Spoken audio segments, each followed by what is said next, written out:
दुनिया में रहता है, ब्लॉकेज तो है, पक्का ही है, राइट। करना क्या है, क्यों, पहले तो क्यों ब्लॉकेज है उसका मैंने हल्का सा कारण बताया। और सबसे इंटरेस्टिंग बात, ये बात आप दिमाग में रखिए, आपके काम आएगी, आपके लाखों रुपए बच जाएंगे। अगले दो तीन मिनट में बोलने वाला हूँ। ब्लॉकेज होती है 30%, 40% या 80%, 90%। इनमें से ज्यादा खतरनाक कौन सा है, बड़ा वाला या छोटा वाला? कौन सा खतरनाक है, कोई बताइए? बड़ा वाला। देखिए आवाज तो ना बड़े वाले की आ रही है। अंडरस्टैंड कीजिए, जो बड़ा वाला ब्लॉकेज है वो ज्यादा समय से बॉडी में है, जो छोटा वाला है वो ज्यादा समय से है। बड़ा वाला ज्यादा समय, तभी तो बड़ा वाला धीरे धीरे। जो छोटे वाले होते हैं 30%, 20% ब्लॉकेज, वो थोड़े दिन पहले वाले हैं, फ्रेजाइल है, पहली बात। दूसरी बात, they are plenty in numbers, खूब सारे होते हैं, राइट। तो जब भी आप स्ट्रेस लेते हैं मेंटल या कोई मेंटली या फिजिकली कोई एफर्ट लेते हैं आउटस्टैंडिंगली, तो जो छोटे वाले हैं उसके फटने के चांसेस 90% ज्यादा होते हैं, 90%। दुनिया भर में देखा गया है, वर्ल्ड का अगर आप वो करें, 90% of the heart attack cases are because of 20 to 30% blockage, and 10% of the heart attack cases are because of 80 to 90% blockage. Understand कीजिए इसको जरा, राइट। अब आप बताइए, अगर आप बाईपास सर्जरी के लिए जाते हैं, जो प्लास्टिक के लिए जाते हैं, तो डॉक्टर जो ब्लॉकेज को ठीक करने वाला है वो कौन से वाले ब्लॉकेज को ठीक करेगा? 30-40 वाले को ठीक करेगा या 70-80-90 वाले को ठीक करेगा? 70, क्योंकि वो एक ही है, वो बड़ा है तो दिखाई भी दे रहा है उसके माइक्रोस्कोप से। और जो 30-40 वाले हैं वो प्लेंटी हैं, और कई बार वो उनके डायग्नोस्टिक टूल से, एंजियोग्राफी से दिखाई नहीं भी देगा, राइट। तो उसको ठीक करने का सवाल ही नहीं था। अगर आपने 80-90% ब्लॉकेज को ठीक किया भी, तो भी आपके हार्ट अटैक होने के चांसेस कितने घट गए? 10% होंगे। लेकिन ऑन द अदर हैंड, उसके लिए जो सर्जिकल वो आपने प्रोसीजर अपनाया, वो उससे कई गुना ज्यादा घातक है, ना केवल फाइनेंशियली, हेल्थ वाइज। जीवन भर आप उस हॉस्पिटल के कस्टमर बन जाएंगे, आपको डिस्काउंट भी मिला करेगा। अगली बार आएंगे बोलते नहीं, आपको डिस्काउंट मिल जाएगा, आप तो पुराने कस्टमर हैं। आप ये सोच के खुश होते मुझे डिस्काउंट मिलेगा, फिर चाहे ठीक हो ना हो, वो दिमाग में पीछे चला गया, राइट। हमने एक्सेप्ट कर लिया कि हमें तो बीमारी रहना है, right. So what I mean to say, ये बाईपास सर्जरी, एंजियोप्लास्टी, ये प्रॉफिटेबल सर्जरीज तो है, लेकिन ये पेशेंट के लिए नहीं है। और ये मैं नहीं बोल रहा हूँ, ये ऑलरेडी WHO है, कॉक्रोन है, हार्वर्ड है, उसमें ऑलरेडी ये आ गया है। 2006 में इन दोनों सर्जरी को ऑब्सोलीट बता दिया था। ऑब्सोलीट मतलब कि इसको प्रयोग में ना लाया जाए। लेकिन डॉक्टर भी क्या करे, 40% जो हॉस्पिटल जहाँ कार्डियोलॉजी डिपार्टमेंट है, 40% of the revenue comes from these two surgeries and 60% revenue comes from rest of the things, बाकी और सारी। जिस दिन ये दोनों सर्जरी बंद कर दिया हॉस्पिटल ने, उस दिन उनका जो इकोनॉमिक्स है वो क्रैश हो गया। That is the problem with them. So my sympathy is there with them although, right. लेकिन एक बात तो ध्यान रखना पड़ेगा, 19% तक पेशेंट रेव गुलाम ना गुलाम नहीं होना है। सो इसको समझने के लिए थोड़ा I give you one interesting example. Cholesterol. 1953 से पहले किसी को कोलेस्ट्रॉल की कोई बीमारी नहीं थी। 1953 से पहले ये जो कोलेस्ट्रॉल की बीमारी आई कहां से, ये बड़ा ही इंटरेस्टिंग साइंस है। बीमारी को बनाने की एक इन्वेंशन की एक कला, इसे कहते हैं डिजीज मॉन्जरिंग। 1895 की बात है, एक सर्जन थे, उनका नाम था जोसेफ लिस्टर। उनकी एक कंपनी थी, फ्लोर क्लीनर की कंपनी, और साथ में सर्जरी भी करते थे। सर्जरी का धंधा भी नहीं चलता और फ्लोर क्लीनर का तो बिल्कुल नहीं चलता। उन्होंने क्या किया, फ्लोर क्लीनर पे जो बनाते थे उसको उन्होंने डाइल्यूट करके बोतल में डाला, माउथ क्लीनर बना दिया। और ये उन्होंने प्रमोट किया, इसको अगर आप कुल्ला करेंगे तो आपकी मुंह की बदबू हट जाएगी, कुल्ला करेंगे मुंह की बदबू हटाइए। 5 साल उन्होंने प्रमोट किया, पब्लिसिटी की, नोबडी इंटरेस्टेड। मुंह की बीमारी, कोई बीमारी तो थी नहीं उस वक्त।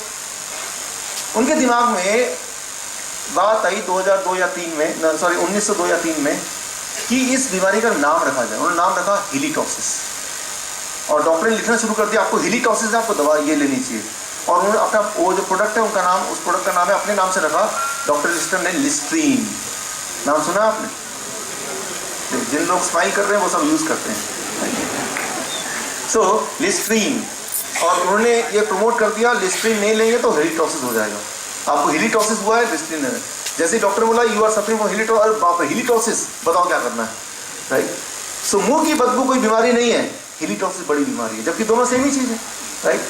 तो आप देखिए, तब से लिस्ट्रीन और आज भी लिस्ट्रीन, जबकि इन रियलिटी वो मुंह की बदबू भी नहीं दूर करता, वो आपके दिमाग के जो अंदर एक है सेटिस्फैक्शन, उसको जरूर ठीक करता है, राइट।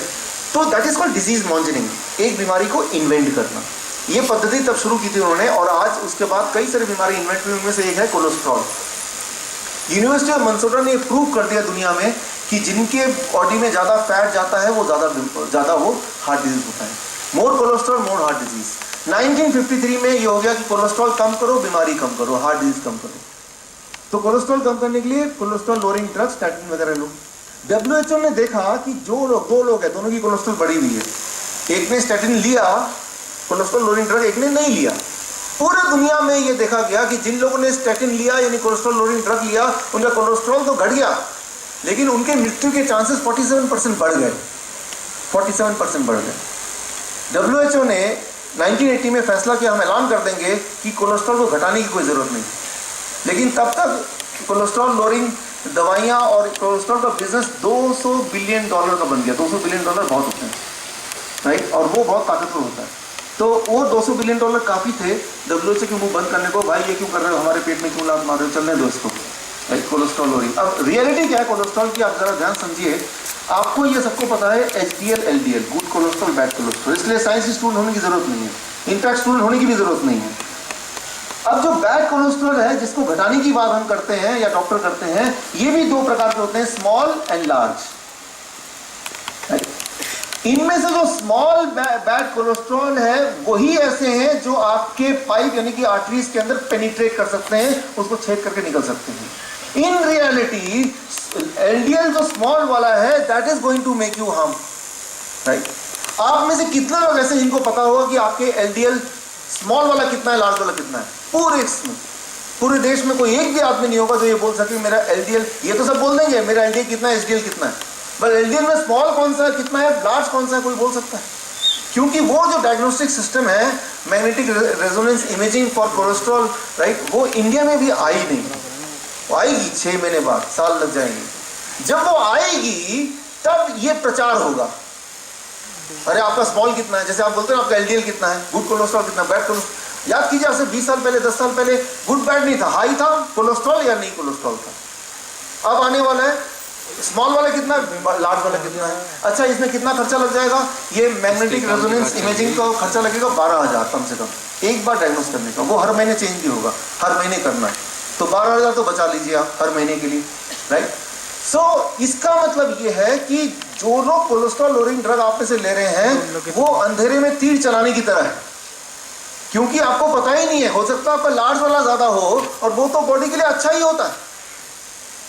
अब जो दवा ले रहे हैं वो क्या कर रही है, राइट, जो स्टैटिन है, दुनिया में आपको बहुत ही अमेज्ड होगा जान के कि कोलेस्ट्रॉल लोअरिंग ड्रग दुनिया में बनी ही नहीं है अब तक।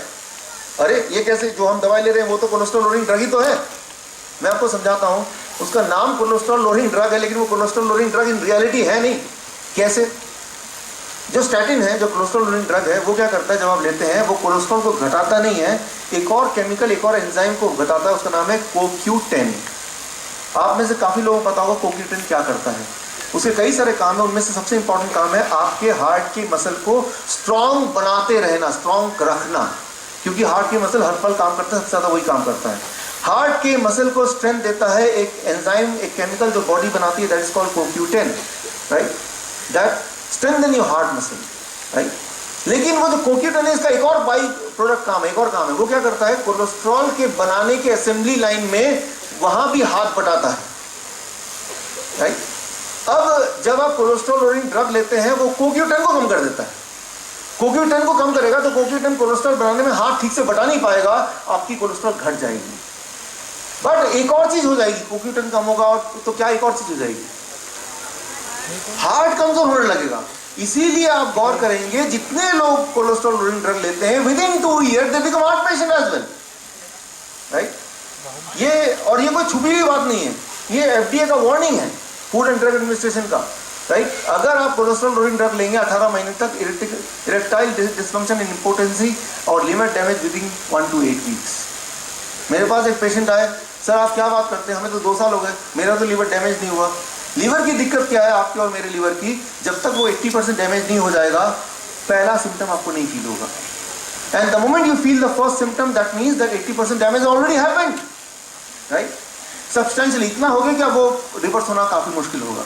सो What I mean to say, the moment you take the drug, this thing happen and it is documented things and you face it every day, right? आप इसको फेस करते रहते हैं।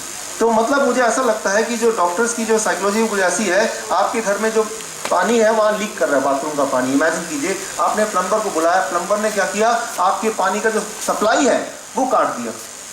देखो लीक कर रहा है, नहीं लीक कर रहा है, तो ठीक हो गया ना, right? What I mean to say, अगर आपके ब्लड में कोलेस्ट्रॉल ज्यादा आता है, वो कोलेस्ट्रॉल की गलती नहीं है। अगर आपके बाथरूम में पानी लीक करता है तो पानी की गलती नहीं है, पानी की कोई दिक्कत नहीं है, राइट? वो लीक का कारण क्या, उसको ढूंढ के उसको हम सॉल्व नहीं कर पा रहे तो क्या कर रहे हैं, इनका भाई सप्लाई काट दो, पानी भी नहीं आएगा, ना रहेगा बांस, ना बजेगी बांसुरी, ऐसे कुछ ना, right? So that is what is the most important thing. If you are having high cholesterol, that is not the problem of cholesterol itself, that is the problem कि आपके बॉडी के जो आर्टरीज हैं, इनर लाइनिंग है, that is sticky. Since that is sticky, तो जो cholesterol वहां से ट्रेवल कर रहा है, इट विल गेट स्टिक। तो रादर देन कि हम ये करें कि स्टिकीनेस को कम कैसे करें, उसकी दवाई कुछ हो तो बताओ, हम कोलेस्ट्रॉल को ही कम कर देते हैं। जैसे प्लम्बर ये नहीं ढूंढ पा रहे कि कहाँ पे लीक है, तो चलो भाई इसका तो सप्लाई बंद कर दो। फिर बोलेंगे हमें पानी कहाँ से मिलेगा, आप आउटसोर्स करो। वो विटामिन की टैबलेट कैप्सूल वगैरह देते नहीं ऊपर से, आपको तो लेना पड़ेगा, right? So that is the main problem. Now the important thing is, मैंने आपको थोड़ा थोड़ा एक्सप्लेन किया किस तरह से बीमारी होती है और किस तरह से हम चुंगल में फंसते हैं।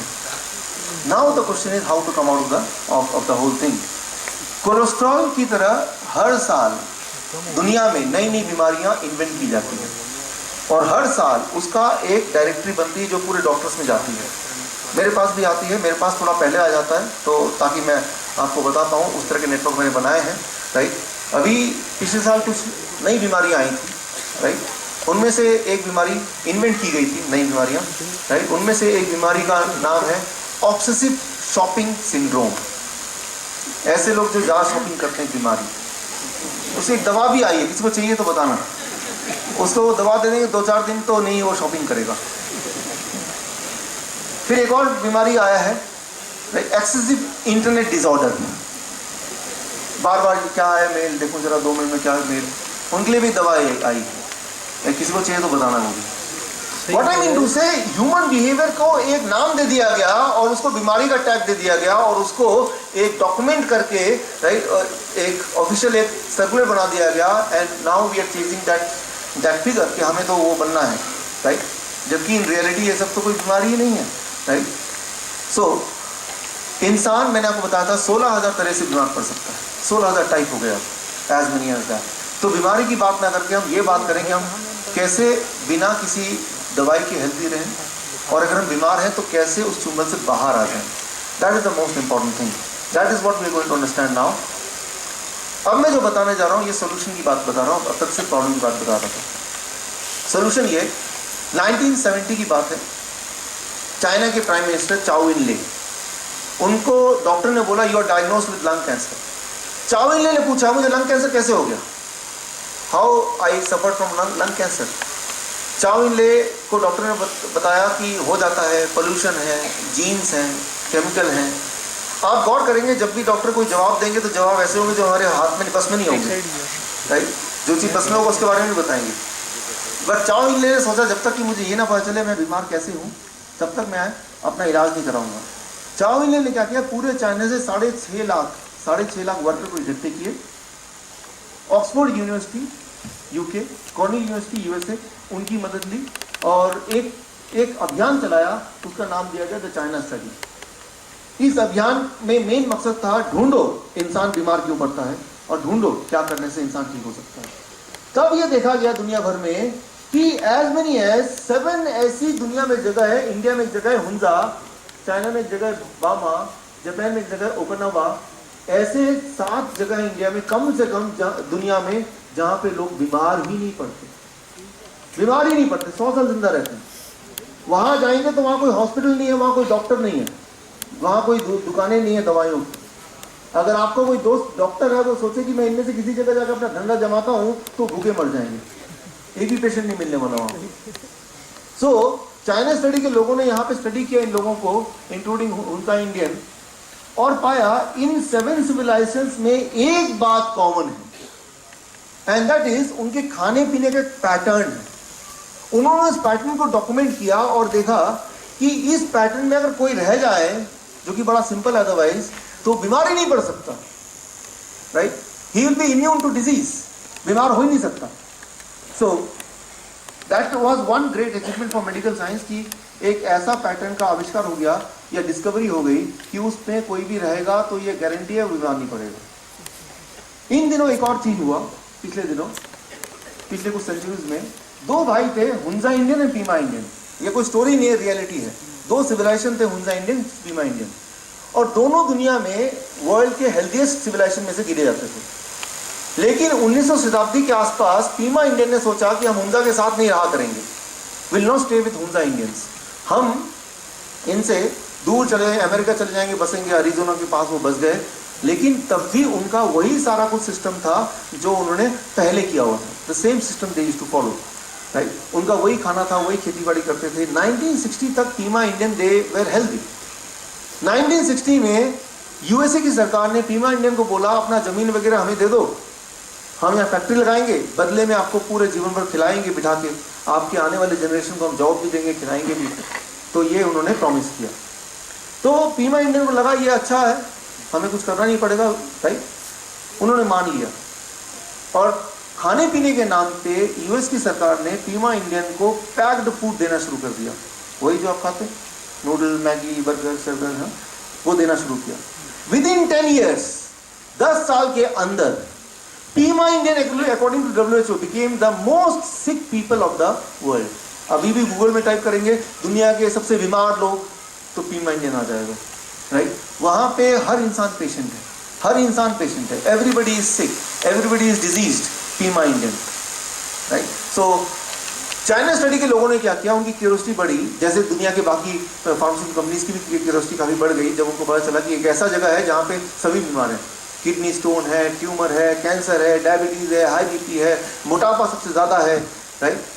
सो आज भी 50% of the Pima Indian according to WHO benefited. 2012 में इसका खुलासा हुआ, अमेरिकन कोर्ट ने इस बात को साबित किया, और ग्लैक्सोस्मिथक्लाइन को बिगेस्ट हेल्थ फ्रॉड सेटलमेंट के लिए $3 बिलियन का जुर्माना भरना पड़ा 2012। तो मैं ये बोलना चाह रहा हूँ कि जो मैं एग्जाम्पल आपको दे रहा हूँ ये कोई इमेजिनेड एग्जाम्पल नहीं है, ये साबित किया एग्जाम्पल है।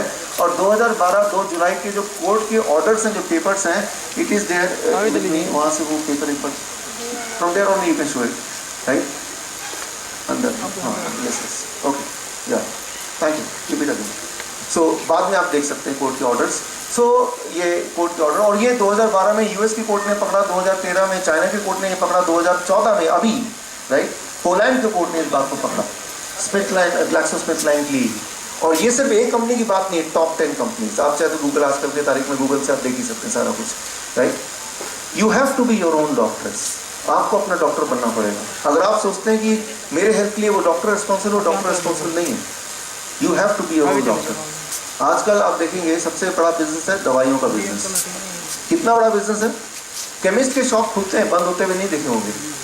आज देखिए जो भी मार्केट से आप आए उस मार्केट में गिन लीजिए total shop, it is 4 to 5 shop का केमिस्ट शॉप। अगर इतनी छोटी बूथ थी, 6 महीने बाद वो डबल बूथ हो जाती है। सर्वोदय हॉस्पिटल है यहाँ पे, उसमें जो केमिस्ट का बूथ है, एक बूथ अगर आप लेना चाहेंगे, सिक्योरिटी है 1 साल की 2 करोड़ रुपए, सिक्योरिटी सिर्फ, किराया नहीं बोल रहा हूँ मैं, राइट? 2 करोड़। आजकल डॉक्टर इतने मजबूर हो गए, कई सारे डॉक्टर्स हैं आपके जाने पहचाने जिन्होंने अपनी अपनी दवाई कंपनी खोल ली है, अपनी company, right? They started their own companies including metro में SS बंसल। उनकी जितनी भी, अगर आप में से कोई पेशेंट है, वो एवेंचर फार्मास्यूटिकल्स जो कि उनकी कंपनी है, 10 में से 8 गोलियाँ उन्हीं कंपनी की होगी, right? So it is like that, you have to be your own doctor. वैसे भी दुनिया भर में भी देखा गया है कि जब जब डॉक्टरों ने स्ट्राइक की है, मृत्यु दर न जाने कैसे अपने आप कम हो गई है।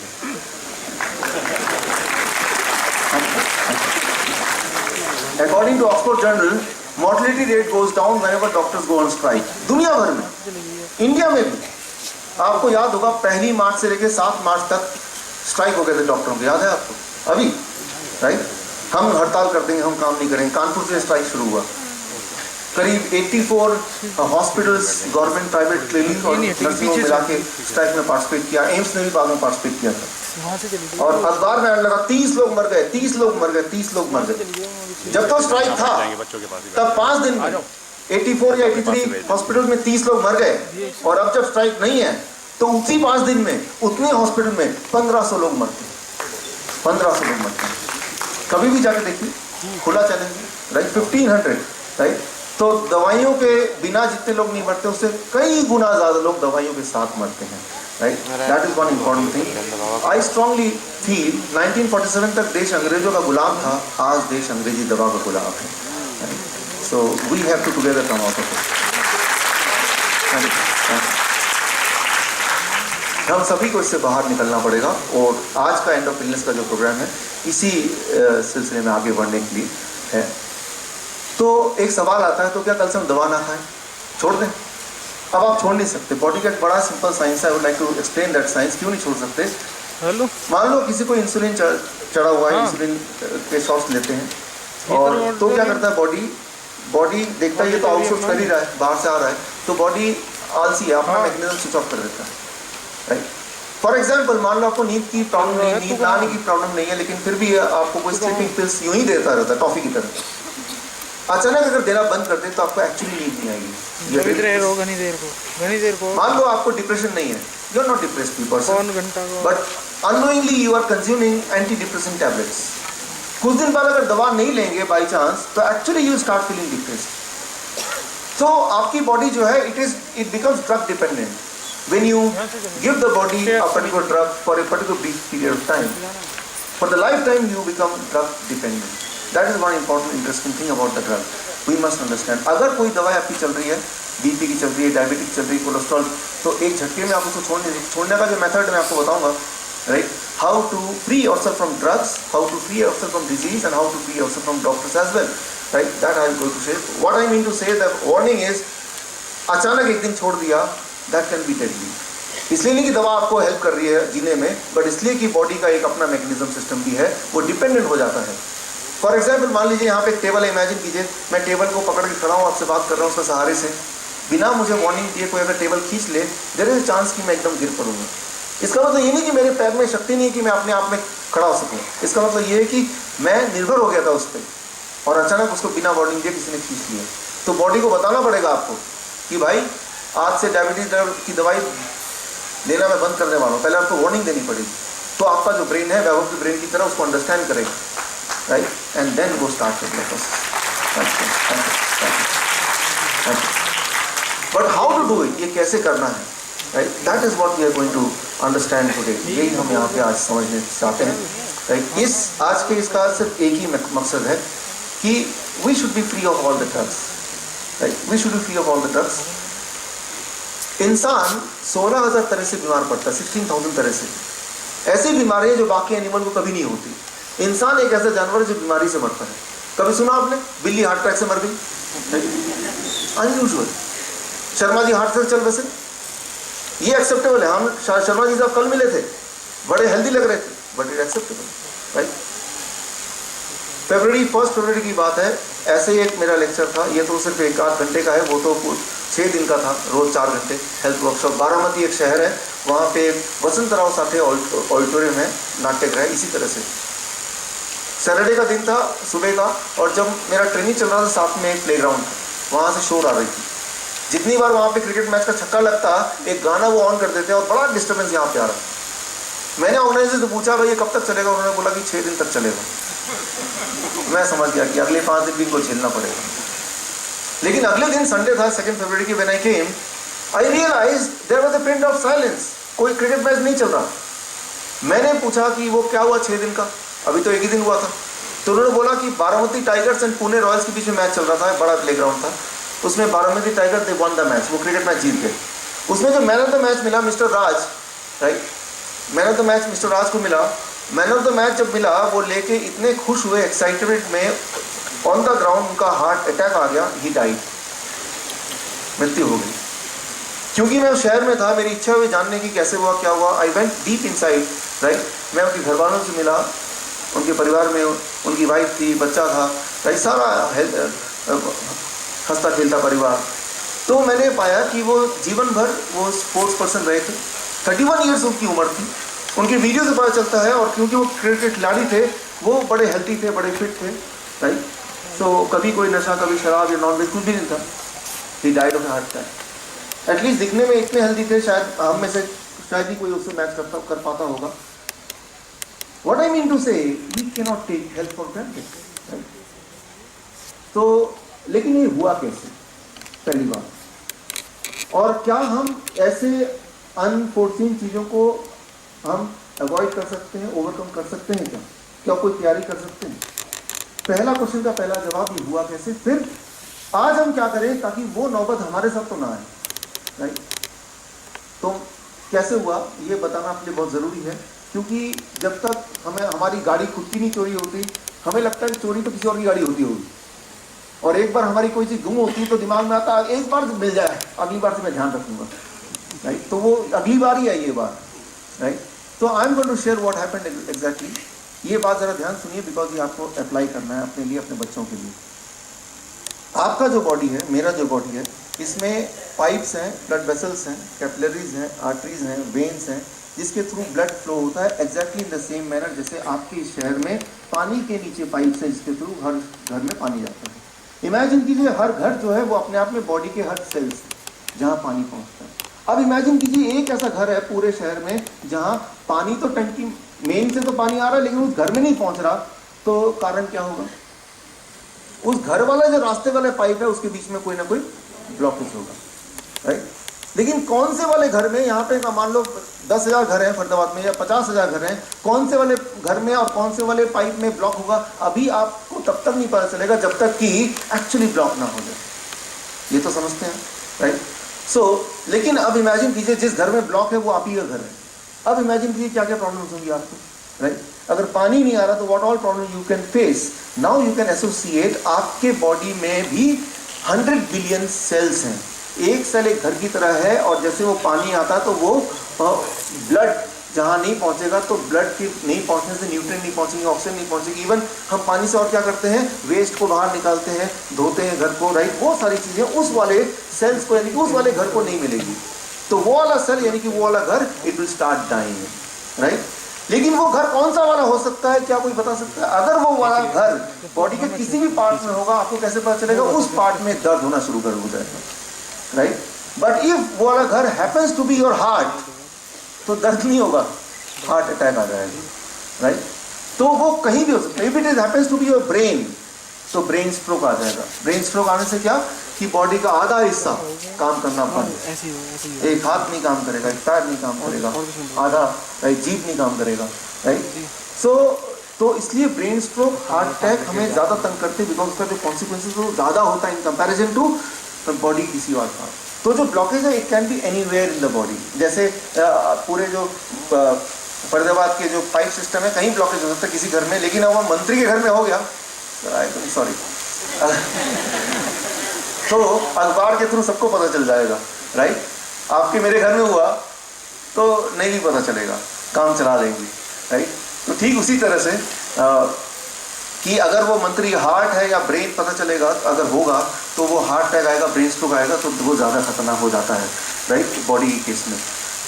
अब ब्लॉकेज क्यों होता है और क्या हम करें ब्लॉकेज ना हो, ये दोनों चीज़ जानना आपको ज़रूरी है। ज़रूरी इसलिए ज़्यादा है क्योंकि ये दोनों चीज़ कोई बताएगा नहीं आपको, कोई डॉक्टर नहीं बताएगा। मैं देखता हूँ, मेरे पास लिस्ट है, राइट? इंडिया के जो कार्डियोलॉजिस्ट हैं, अबाउट 70% कार्डियोलॉजिस्ट का डेथ का कारण है हार्ट अटैक। वो खुद ही उनके, राइट, जो जिसका इलाज करते हैं उसी से उनकी डेथ हो रही है, तो वो आपको क्या क्या इलाज करेंगे? ब्लॉकेज का मेन कारण दुनिया भर में मैंने जहाँ जहाँ मैं गया हूँ, Kuwait medical association, Vietnam medical association, Abu Dhabi medical, हर जगह मैंने जो देखा है ब्लॉकेज का मेन कारण अमंग इंडियंस। आप याद रखिए पूरे दुनिया में 60% जो हार्ट डिजीज है वो भारतीयों में होते हैं और बाकी 40% पूरे दुनिया के। Try to understand, I repeat, WHO का रिपोर्ट कहता है अगर 100 लोग हार्ट अटैक से आज मरते हैं, 100 में से 60 लोग भारतीय हैं और 40 लोग rest of the world together. तो हम लोग कुछ तो खास करते होंगे। What is that? ब्लॉकेज का मेन कारण है, the main reason of the blockage is आपके जो आर्टरीज हैं, आपके मेरे हमारे आर्टरीज हैं, आर्टरीज के इनर लाइनिंग जो है वो चिपचिपा हो जाती है थोड़े देर में, राइट?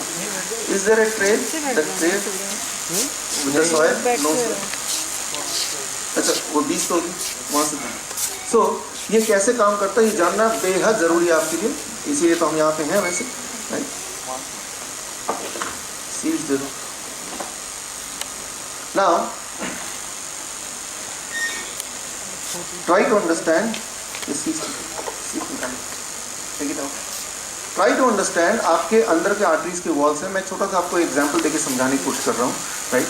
और ठीक है, थैंक यू। ये मान लो मेरे पास कुछ बीज है, right, this some seeds are there, it is very fertile seeds. इसको पत्थर के ऊपर मैं छोड़ देता हूँ तो क्या ये उगेगा, ग्रो होगा? नहीं होगा, right, it will not grow.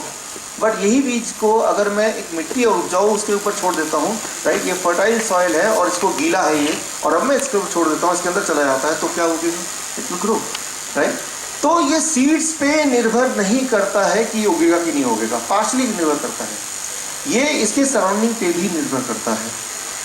एक बात याद रखिए, जिनको हाई कोलेस्ट्रॉल है, हाई बीपी है या डायबिटीज है, the first reason of that is कि आपकी जो इनर वॉल है वो स्टिकी है। स्टिकी मतलब वहां पे कोई चीज जब ग्रो करती है तो वो चिपक जाता है, राइट। चिपकने से पहली चीज होगी कि वहां पे अगर चिपकेगा तो वहां पे ब्लॉकेज हो जाएगा। अच्छा, क्या चिपकता है? कोलेस्ट्रॉल चिपक जाता है। क्यों? क्योंकि वही तो फ्लो करता है, कैल्शियम डिपॉजिट हो जाता है। इस तरह की कोई चीज़ चिपक सकती है, राइट। कितना परसेंटेज चिपकेगा वो आपको कई सारे फैक्टर पे फिर निर्भर करते हैं। लेकिन जहां पे वो चिपक रहा है वो वाला जो ऑर्गन है, if it happens to be pancreas, he may suffer from diabetes, right. So if it happens to be the other important muscles, it can be arthritis. If it happens to be heart, it can be heart disease. It all depends कि वो जो चिपकने का कहाँ पे ज़्यादा चिपका, कहाँ पे कम चिपका, कहाँ पे ज़्यादा ब्लॉकेज है। आपने कई बार देखा होगा कि एक जगह तो पानी आ रहा है, दूसरे में नहीं आ रहा, राइट। तो वही है, वही हिसाब आप लगा लीजिए। Now वो चिपचिपा कैसे होता है? चिपचिपा होने का एक ही कारण है, the kind of food which we keep on eating, जो खाना हम खाते हैं। अनफॉर्चुनेटली ये वाला खाना जो हम खाते हैं वो हम ही खाते हैं, दुनिया में कोई और नहीं खाता है। चिपकने का जो पहला कारण है वो है anything when you eat too much in refined form, refined sugar, refined salt, refined oil, Saffola वफोला जो होता है ना, राइट, सनफ्लावर, ये सब, राइट, वो चीज़ें जब हम खाएंगे तो चिपचिपा होगा। आप देखते नहीं, बर्तन आप धोते हैं, एक में सैलड रखा हुआ है, एक में आपके तड़के लगा हुआ, वो बटर पनीर मसाला लगा हुआ है। सैलड वाले बर्तन को बेशक ना भी धोएंगे, उसको तो रगड़ रगड़ धोना पड़ता है। यहाँ तो आपका हाथ पहुँच रहा है, अंदर की आर्टरीज में थोड़ी ना पहुँच रहा है, राइट। गॉड को थोड़ी ना पता था कि भाई आप में आर्टरीज को गंदा कर देंगे, तो कोई इंसान करता गॉड आपके लिए कि अंदर तक हाथ पहुँचा के, राइट, कोई मेड लगा दे वो रोज़ धोता रहे, राइट।